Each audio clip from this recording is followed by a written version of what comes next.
السلام عليكم. ان شاء الله النهاردة هنتعلم مع بعض نقص قميص رجالي بطريقة سهلة وصحيحة للمبتدئين. هنقص على القميص اللي قدام حضراتكم ده، وهنتعلم ازاي ناخد مقاسات ونقص اي قميص في الدنيا بمنتهى السهولة. بعد الدرس ده ان شاء الله هتلاقوا نفسكم تعرفوا تقصوا اي حاجة قدام منكم، اذا كان قميص او شميز او بلوزة، بمنتهى السهولة ان شاء الله. اول حاجة بقيس الطول بتاع القميص، هنكتب المقاسات مع بعض كده واحدة واحدة. الطول بتاع القميص عندي 72 سنتي. بعد كده بشوف دوران الصدر كام سنتي. دوران الصدر عندي 48 سنتي. لما بقول دوران الصدر او دوران الهنش او دوران الخصر، بقول نص في الدوران يا جماعة. عندي دوران الخصر كذلك برضو 44 سنتي. طبعا لما نيجي نشتغل هنشتغل على نص المقاس ده علشان القميص مفتوح. عندي دوران الخصر او اكبر، عفوا دوران الهنش او اكبر حجم دوران 46 سنتي. يبقى احنا كده معانا التلات دورانات، خدنا مقاسهم وخدنا مقاس الطول. بعد كده مقاس الكم بتاع القميص، ببتدي من اعلى نقطة في الكم كده واقيس الكم بتاعي. عندنا 62 سنتي، كده مقاس الكم بتاعنا. عندنا برضو نشوف مقاس الاسورة كام، كبيرة صغيرة لازم ناخد مقاسها. عندنا 24 سنتي، دوران الاسورة كامل 24 سنتي. تمام، يبقى عندنا نص الاسورة 12 سنتي. المسافات اللي احنا اخدناها دي هنشتغل على نصف المقاس بالاضافة الى الطول. عندنا برضو دوران الرقبة 44 سنتي. كده الدنيا معانا تمام. بقينا الكوع برضو بتاع القميص ناخد يعني مثلا ناخد الجيرو، مقاس الجيرو، وناخد مقاس الكوع. دوران الجيرو عندنا 24 سنتي علشان تطلعوا نفس القميص ده بالظبط. يعني الزبون جايب القميص ده بيقولك انا عايز نفس القميص ده. عندنا برضو دوران الكوع او تكسيب الكوم عندنا 13 سنتي، بالاضافة الى طول الكتف او عرض الكتف عندنا 46 سنتي. كده يبقى احنا اخدنا مقاس القميص كامل، والمقاسات قدام حضراتكم اهيت. تعالوا بقى نطبق الدرس كده او المقاسات دي على القميص. اول حاجة بظبط لو القميص فيه قلم زي كده، الخطوط يعني، علشان الاخوة في الدول العربية لو حد مش فاهم اللهجة، لازم اظبط الخطوط دي علشان الخطوط تيجي قبال بعضها في الشغل. بقيس الطول بتاعنا كده 72 سنتي، وبعد كده بعمل 4 سنتي للبندة، بندة الزراير والعراوي. 4 سنتي دول بيبقوا خارج المقاس.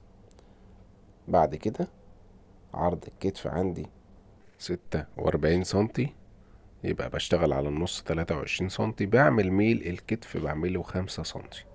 تمام. عندنا دوران الرقبة بعمل 6 سنتي، وهنا برضو تحت 6 سنتي، وبدور دوران الرقبة بالشكل ده. باخد ميل الكتف بالمسطرة. بعد كده بنزل سقوط الجيرو بتاع الكم من فوق خالص كده، بنزل 23 سنتي. هتلاقوا تصفى معايا كام؟ 18 سنتي بعد ميل الكتف. تمام. وانزل خط مستقيم واشوف دوران الصدر اللي هو عندي كام سنتي. 48. بشتغل على النص 24 سنتي وبعمل علامة. طبعا انا يعني ايه بزود طبعا وانا بقص كده، على اعمل حساب الخياطات بعد المقاسات دي. ازود خياطات قد ايه؟ ازود خياطات مثلا 1 سنتي او سنتي ونص على حسب. تمام. بدور طبعا دخلت لجوه حوالي سنتي ونص كده. منين؟ من عند الدوران عند الصدر كده، علشان القميص ما يعملش عبعبة معايا. اقيس الجيرو بتاعي كده الاقي الدنيا معايا تمام. لسه طبعا هنعمل السفرة او الكتف، القلابة بتاعت الكتف. بنشوف دوران الهانش بعد كده عندنا كام. قلنا 46. نص ال46 23. ودوران الخصر عندي برضو 22 سنتي. كده الدنيا معانا بقت تمام. شد بالمسطرة او بالريجة بنفس الطريقة كده. بقلب الريجة من هنا علشان بيبقى نازل واسع على تحت. ادي الخط المستقيم النهاية، وبطلع فوق حوالي 5 سنتي كده لو عايزين تعملوا ديل دوران بالمسطرة، وبندور الدوران كده. وبنعمل طبعا لو عايزين نعمل دوران اشيك شوية بنقلب المسطرة وننزل الجزئية دي كده، وبشتغل على الجزئية التانية.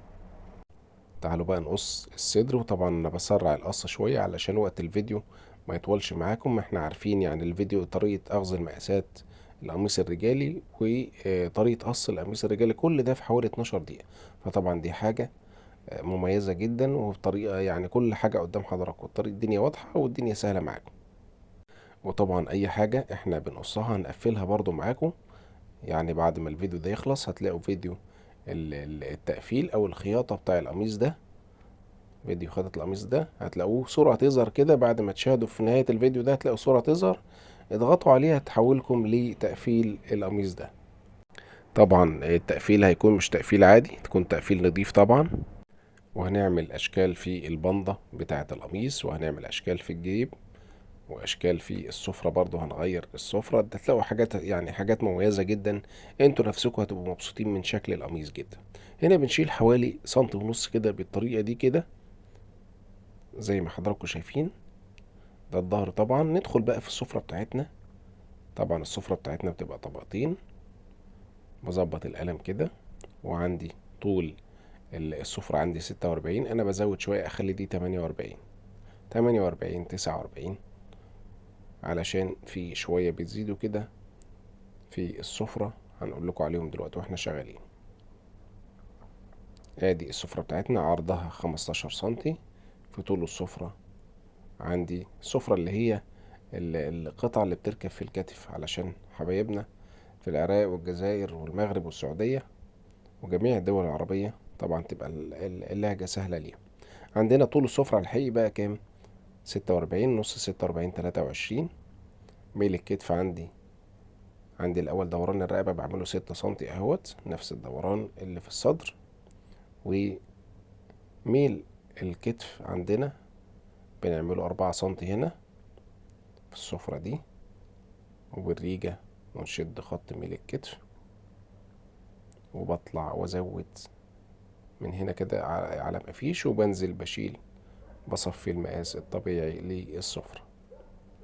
كده انا لحد كده السفرة معايا يعتبر انا جهزتها. طبعا يعني افضل طريقة ان انا بشتغل السفرة على الصدر والظهر. بركب السفرة اكني بخيطها على الظهر كده نص سنتي او سنتي كده، وبريح الكتف بالطريقة دي. ولازم طبعا انا بزود حوالي سنتي ونص كده لتركيب العراوي او الزراير والعراوي. وبقلب القلبة بتاعت الكتف بنفس الطريقة دي كده. تمام. طريقة سهلة وبسيطة بس محتاجة شوية تركيز، لأن دي أهم مرحلة في آه، قص القميص الرجالي.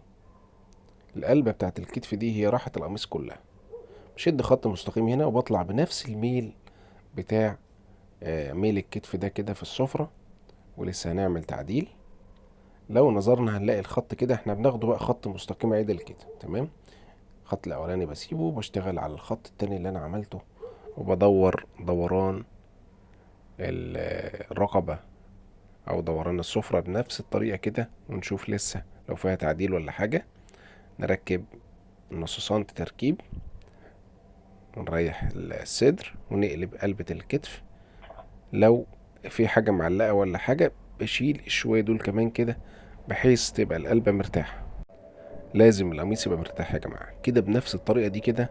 اقدر اقول لكم الكتف مرتاح بنسبة 100%، والقميص مش هيشلح للخلف ولا اي حاجة خالص، والدنيا معاكم هتبقى تمام فل 14.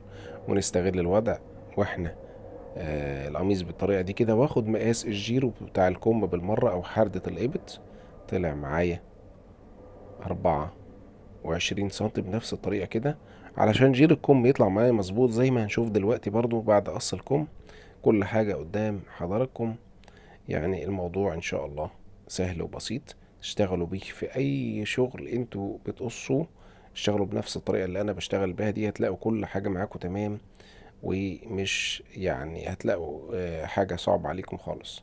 باخد عرض الكم عندنا عندي عرض السفرة 23، هنا بقلل 2 سنتي، عملت 21. طول الكم معايا اهوت 62. بنزل 8 سنتي كده في ميل رأس الكم، وبدور بنفس الطريقة دي. طبعا دوران الكم الرجالي بيبقى مختلف عن الحريم. هنا عندنا صفت معايا 25 سنتي، ممتاز جدا، زيادة سنتي عن الجيرو. وعندي عرض الاسورة 22، وبزود 2 سنتي عشان الكسرة، يبقى 24. عندي دوران او الكوع، احنا قلنا هناك 13 سنتي. كده الدنيا معانا تمام. نقص بنفس الطريقة دي كده.